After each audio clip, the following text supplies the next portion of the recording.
You may have been told that surviving on a game team means keeping your head down and not rocking the boat. Well, I can tell you that advice is quietly failing your team because you can't lead scared. When you see something important broken and you stay silent, you're not playing it smart. You're dodging your responsibility. Real leadership is the opposite. It's saying the hard things out loud and risking that the room might think what you said is dumb and perhaps you along with it. I'm Benjamin Carcich. I spent nearly a decade as a producer at Riot, and I've spent the last 6 coaching game dev leaders around the world. This is Building Better Games. Today, I'm going to talk about why leading means making yourself vulnerable, the 2 ways leaders avoid that vulnerability, and how to push through the fear anyway. Leaders look like they have it made.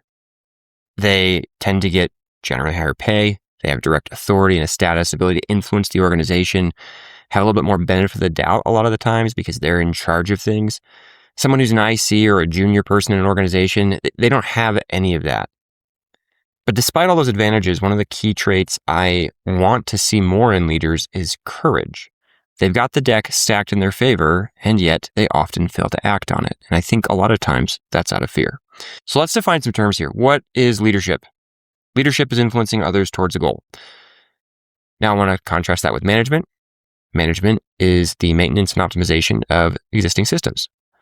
So the leader is the one who influences others towards the goal and drives change through that. They are definitionally a change agent. The manager keeps something that is running, and maybe makes it a little bit better here or there.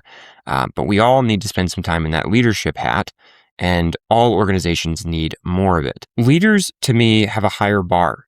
Their job is to go into organizations, whatever they're leading, teams, orgs, whatever, see the things that are wrong. Maybe it's that the goal isn't defined. Maybe it's that people aren't moving in the same direction to a goal that is defined. Maybe it's that there's a problem in the systems or people aren't talking to each other well, or different parts of the org have different work systems that are conflicting. Whatever it is, there could be a million different reasons that a leader sees a problem and they need to go in and solve it because no one else is going to do that, or generally not. And so leaders have this extra expectation on them that they're seeing the big picture and they're solving problems at the big picture. And I think that's an appropriate expectation to have.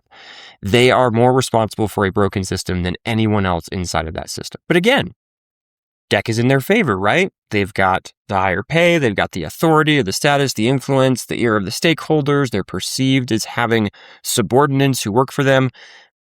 Why is this so difficult? Why does this require such courage? I have a claim to make about leadership. I think that to lead is to be vulnerable. When you're leading, you don't just have an idea. You have to put it out there. Everything you do is in the public space. It impacts other people, those you lead, the teams around. The very nature of the things that give you the advantages, the higher pay, greater influence, authority, structural power, whatever it might be, all of that comes with this responsibility that when you do things, a lot can shift and change. And when you have an idea, it means that to put it out there is to have a lot of people look at it. It's harder to have leadership ideas in private. I mean, yeah, you can think through them to yourself and you should, but eventually when it's time to go like, I don't know, what about this? That often has a big impact on a lot of people when you're leading. So if you're an IC and you float an idea, you get a no, or something doesn't work out, it's fine, it's not a big deal. But when a leader plants a flag in the wrong place and says, here's where we're going, when actually it's not, and they try to move people to that, you open yourself up to a lot of criticism, a lot of critique, and a lot of angry people, frankly. Even the people that are following you who might be subordinate to you structurally, if they hate your idea, they might trust you less. They might give you a hard time. They might not go along with your idea, depending on the style of the organization, the culture behind it. You might have objections from leaders because, again, everything you do is out there in front. So your leaders, the stakeholders, the managers above you, you go out and you say, this is what I'm trying to change, or this is where we're trying to go, or this is what I want to do. And they might say, that's a dumb idea, or like, I don't want you to do that. That's not good. And the higher up an organization, the more visible that failure or perceived failure is. Peers around you might trust you less. You might look like damaged goods or someone who's been blackballed because you keep making bad calls or perceived bad calls. There's a lot of risk involved with taking an idea and saying, hey, I want to make something different. Hey, I want to change the system. And the systems that are out there also tend to be ones that people have adapted to. And so whenever you go in as a leader, as a change agent, and you say, I want this to be different than what it is right now, and I think it will be better for our organization, it'll help us be more successful, you almost always encounter change resistance, even if it's a great idea. And even if everybody agrees it's a great idea, almost always there's somebody there or a group of people there who are like, I don't really want to do that. I don't want to have to learn a new system. I don't want to change what we have because what we have, I'm comfortable with. Even if it's not working, I've seen people hold on to broken systems and the leader take all kinds of flack for wanting to make things better. And it's exhausting. It's tiring. It's a lot of work for the leader. I think it's one of the reasons that people don't want to be leaders in a lot of cases, that they prefer to let someone else do that, to have those hard conversations, to have to deal with the people things and have, like I said, it's awkward conversations, it's relational stuff, it's dealing with feedback and disagreement and debate and conflict, all of this stuff that leaders should be dealing with all the time as they go about attempting to change things for the better, because there's almost always something you could be improving as a leader. Now, I think there's two ends of a spectrum here. I'm going to talk about a compliance-based organization and an agency-based organization. A compliance-based organization is all about doing what you're told, whether this is like a military boot camp or in even a more extreme case, like a prison environment. You just do exactly what you're told by whoever's in charge. And if you don't, there are punishments, and your job is not to think, I'm not interested in your creative output. You just do what you've been handed. An agency-based organization is much more about, I'm going to try to give you a situation, a context, a circumstance under which you can make good decisions and create good work. And what good work means might depend on the goals, what we're trying to do, what it means for us to be successful. And I'm going to try to set that up for you. Now, in an agency-based organization, then people have a lot of freedom. That's why I call it agency-based. Everybody has agency inside of that system. Whereas in a compliance-based system, they're much more locked down. I think game dev lives far more on the agency side. We're a creative industry with a lot of very creative people, and the best games we create are about bringing together that human ingenuity from all those individuals into something and having it be better than any one person could come up with. We make something that is greater than just what the game director would figure out. Whoever they are, we can do better than only their brain because game dev is more agency-based. If you're on that compliance side, you can just direct and kind of get away with it, and that's okay.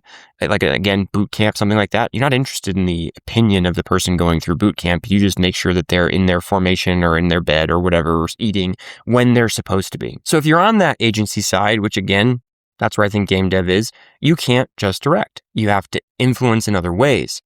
And when you go about doing that, you invite objection because, again, you go in, you suggest change, you plant the new flag, whatever it is.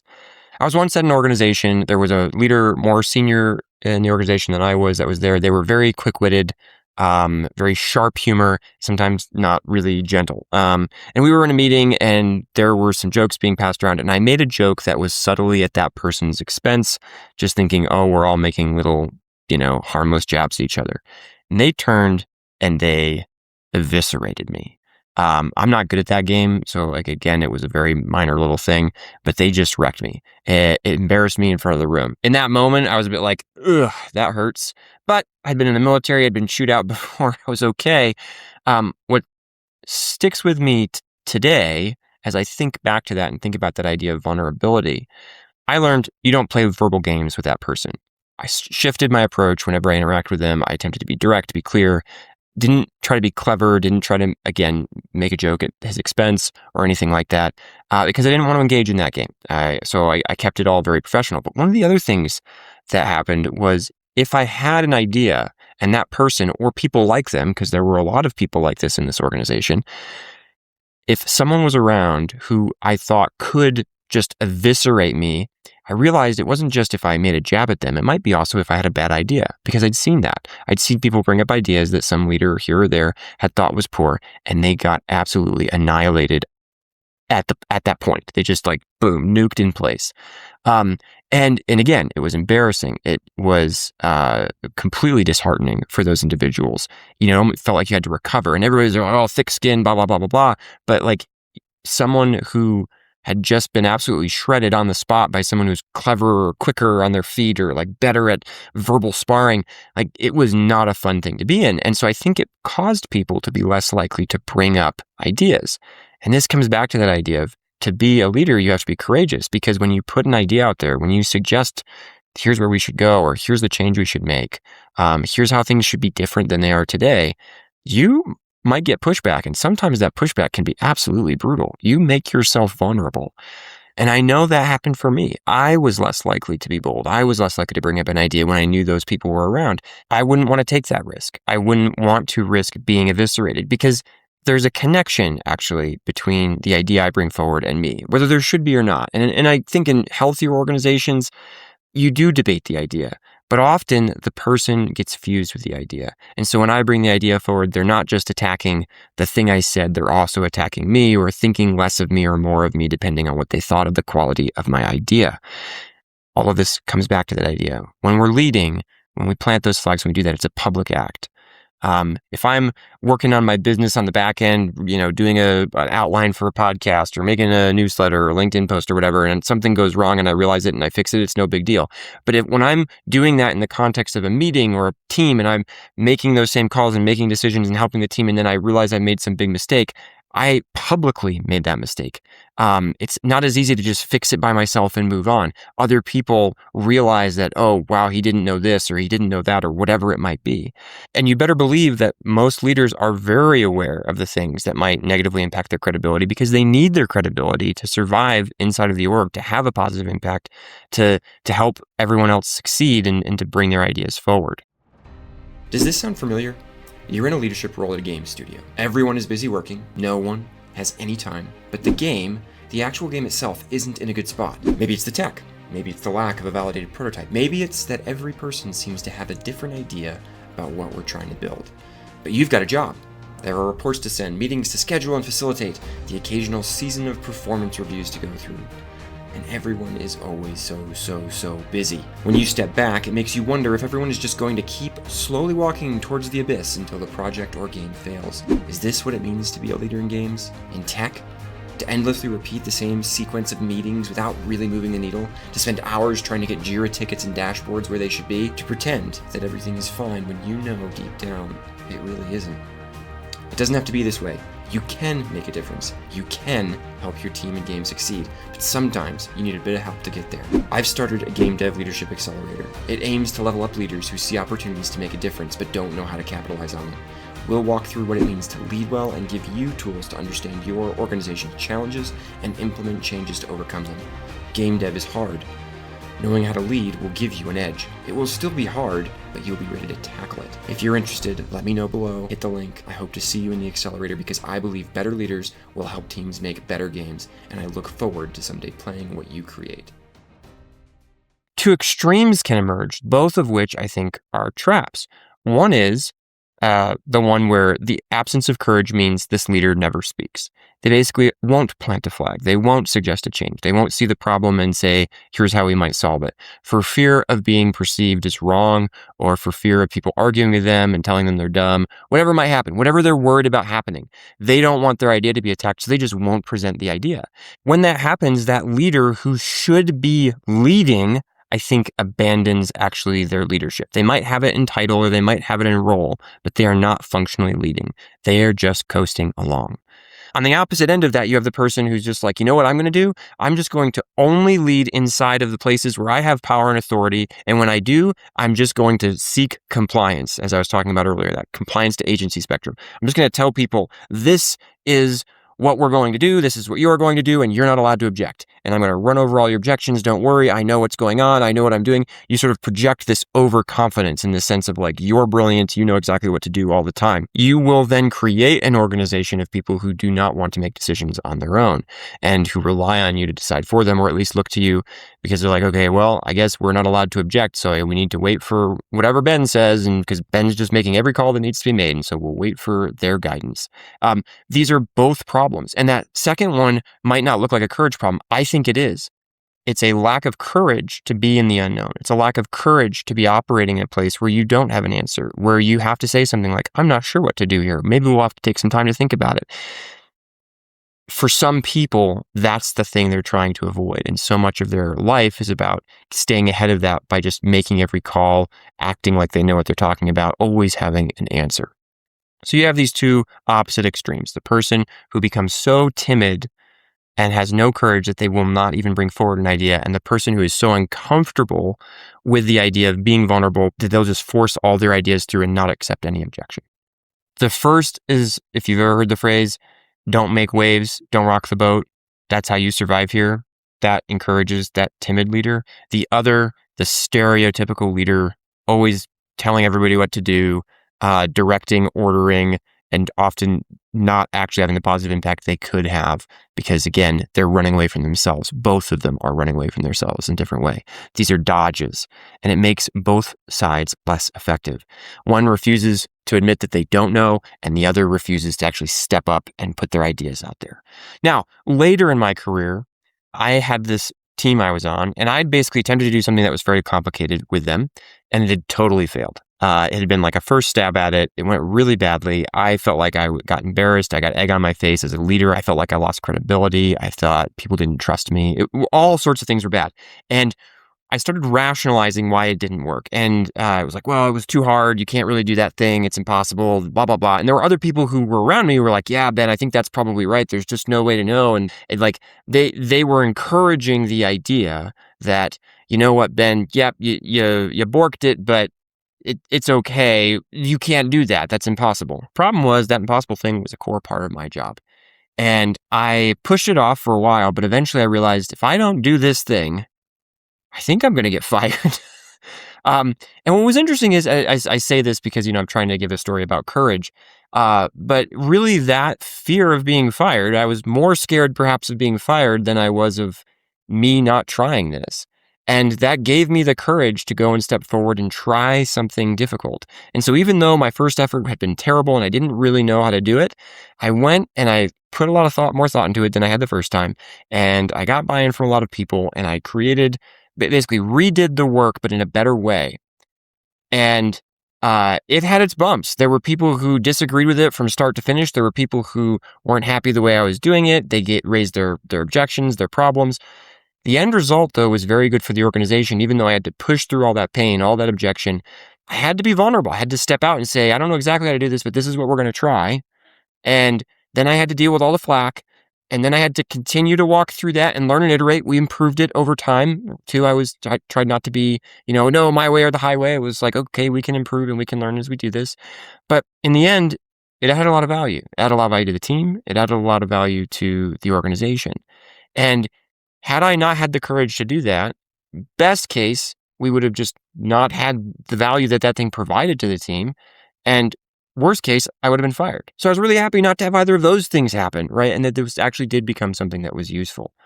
Now, some of you might be hearing this and going like, oh, got it. Okay, I've got to always be bold. And watch out, because that can fall into that trap. That can fall into the trap of you always have the answer. You're always making the call.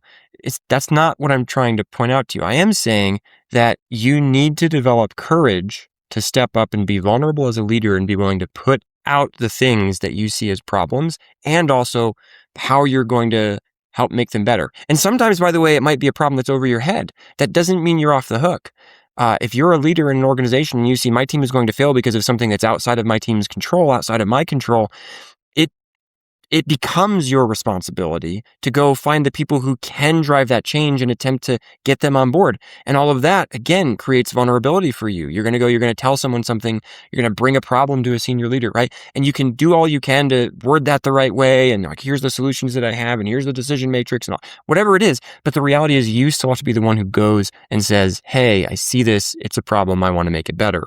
Or, hey, I think we've got the wrong goal. Here's what I think the better one is.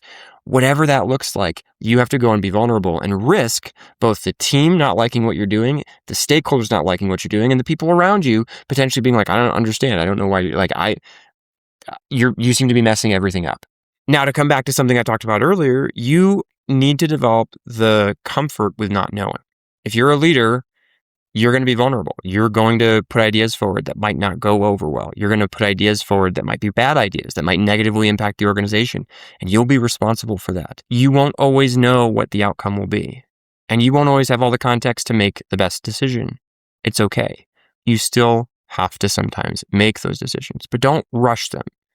One of the advantages of being comfortable with not knowing is for that person who does just try to charge forward, having an answer for everything, even when they don't, they need to develop comfort in the uncertainty, comfort in being a leader who might not have every answer and where other people know you don't have every answer. People respect someone a lot more when they are honest about what they do and don't know than if they're always pretending like they have the golden path to success after, especially that doesn't work out a couple of times. So be okay being someone who doesn't know. And again, part of that is accepting the vulnerability of leadership. You are trying to strike a balance. You're trying to strike a balance of when do I need to courageously step up and say the hard thing and risk people not liking what I've said or risk it being a bad idea or the wrong thing to do. But still, it's what I think should be done. And so in incomplete information, stepping forward. And on the flip side, being somebody who can openly say, I don't know, let's figure it out together. I don't always have to have the answer. These both take courage. They take courage in opposite directions. And this shows up at every level of leadership. It's not like you learn this once when you start leading and then you just have it forever. I think every time I was promoted to a new layer of an organization, there was like a whole new world of this that you had to contend with, because the higher up the organization, the more and more and more you feel that vulnerability, the more and more you feel like one wrong move could be really like get you in a ton of trouble. Again, the irony is as you're paid more and have more responsibility and more influence and more whatever, the more one bad move feels like it could just take everything away. And again, you still have to be willing to be vulnerable, even when you're very senior in an org. But yeah, if you're just an IC and you're informally leading a feature or like an assets or something, you don't have a title, I think even there people can feel exposed and they have to get used to that practice of like, okay, I'm the one trying to shepherd this along. I'm the one guiding this feature to completion. I have to take a different stance. I have to be willing to put my ideas out there and get other people behind me and moving. Really great practice for this when you don't have any formal role or title. Then when you get up to be something like a team leader, a small group lead, that might be more formal, but in an agency side style org, you're still going to have people who are going to push back against you. They could quietly not follow you as well. That can be a big problem in this role and any of these where someone sort of says, yeah, sure, whatever, we'll do that. And then they don't actually go and do it and they ignore you. And you have to deal with all of that. You have to be comfortable with the fact that that is going to happen. The more people you lead, the more things you lead. Then when you get up into middle management, it's often this feeling of being caught from both sides. You're trying to push good direction and decisions and helping people with context and information below. And you're also trying to interpret the information from above and let them know how things are going and sending reports up. And man, every time you say anything, every time you make a deck, every time you do anything, it can just feel like the weight of the world is on that. And, if you do it wrong going up, then people are going to, you've lost it. You're no longer one of the ones who's likely to rise in the organization. You're no longer on the A team. You're on the B team. There's all these are real analogies that people have. And then the people below you might go like, oh my goodness, you're just another useless middle manager. You don't want to be that either.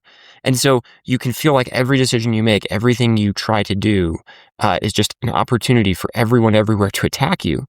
And you have to keep going. You have to keep going. You have to keep, even when you fail, you have to keep going. And keep trying. And then when you get into senior leadership, you think like, well, now you're in charge, right? It's all, nope. Like I said, it just gets worse. It gets harder. It gets more difficult the higher up you go. You are more vulnerable, more exposed. We've all seen the CEO who went and said something, that they probably didn't think about too much. And suddenly like they can't be CEO anymore or whatever, pick your C-level person. Because they said something, they made one mistake. And yet, you don't want a bunch of C-level people who are so scared to say anything that nothing ever moves. They have to be willing to make calls. They have to be willing to try at things. Whenever you go and you plant that flag, people may disagree with it. They may disagree with the change itself. They may disagree with the execution of it. And all of those are things you're going to have to deal with no matter how you're leading at whatever level you're at. The reason I think all of this pops up is because other people bear the burden of a leader's mistakes. Like I said, when you're a leader, you're operating in public. There are people following you. They are looking at you all the time as you guide what the culture is, as you set the goals, as you establish and set up the processes and work systems around them. And when you mess up, they all pay the price. And this is important for us to all realize as leaders. It's an important thing for us to it should scare you a little bit. It should give you a little bit of like uncertainty about like, oof, maybe leadership isn't all it's cracked up to be, because it's hard. you can really mess up a lot of stuff. Even when you're a team level leader, you can take a team down the wrong path. And that's why it does take courage to do this in all cases. If you claim the title of leader, but you never rock the boat, you never make waves, you never cause any trouble, I don't think you're leading. You're just coasting. You have to be willing to be vulnerable in public. If you're not willing to stand there and accept what might happen from the actions of leading, then you're not fit to lead. Okay, so something simple to pull away from this. The next time you find yourself not planting the flag, not suggesting the change or naming the broken thing, or not admitting you don't know, ask this question. Am I protecting the work, the team, the outcome, or am I protecting myself? Courage is choosing the work, the team, the outcome when you know that other people might not like you for it, and they may even attack you or think less of you for it. Courage in leadership is going, in order for me to support everything that's going on and to help us be most successful, at the potential expense of myself, I'm going to make myself vulnerable, bring up this idea, and hope that I can influence others to a better place through it. Be willing to be vulnerable. Be willing to say the hard thing and risk people not wanting to follow you, objecting to what you said, thinking less of you. Sometimes they're going to be right. Sometimes you're going to screw up. It's okay. We all did. We all have. I'm going to again. You will too. You have to be willing to take that chance. And if you can't, don't go into leadership, or if you're in it, get out of it, because you are not going to be able to have the positive impact that your team needs someone to be bringing in order for them to be as successful as they can be. We're here to ship better games. I think better leaders are going to help us ship better games. So if you can't lead, don't. And if you can, go for it. Be willing to try. Be willing to plant the flag. Be willing to suggest the change, and have the courage to follow through, right or wrong, and learn from it and get better. All right. Hope you enjoyed this episode. If you did, hit subscribe. Thanks so much.